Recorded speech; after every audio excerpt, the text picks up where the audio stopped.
लोहा कभी बर्बाद नहीं होता, उसके अपने अंदर का जंग ही उसे खराब करके उसको बर्बाद कर देता है। इसी तरह इंसान को कोई बर्बाद नहीं कर सकता। इंसान की अपनी सोचें और दूसरों से लगाई हुई उम्मीदें इंसान को बर्बाद कर देती हैं। वो तमाम लोग जो गिर के दोबारा खड़े हो गए, उन्होंने अपने पाँव नहीं अपने ख्यालात बदले थे।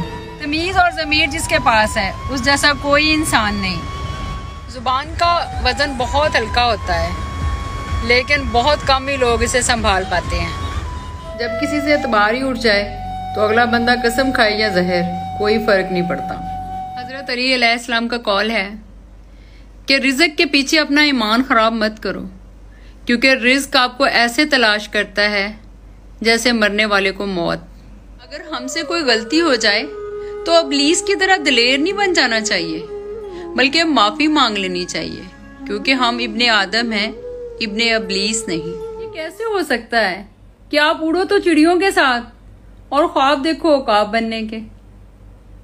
मजहब में से इंसानियत निकाल दी जाए ना तो सिर्फ इबादत रह जाती है, और महज इबादत के लिए अल्लाह ताला के पास फरिश्तों की कमी नहीं। नमाज की फिक्र अपने आप पे वाजिब कर लो, खुदा की कसम दुनिया की टेंशनों से आज़ाद हो जाओगे और कामयाबी आपके कदम चूमेगी।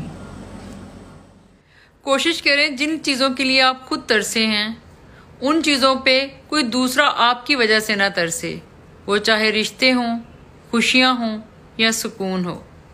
मजाक कीजिए, लेकिन इस बात का ख्याल रखिएगा कि मजाक करने और मजाक उड़ाने का फ़र्क आपको मालूम हो।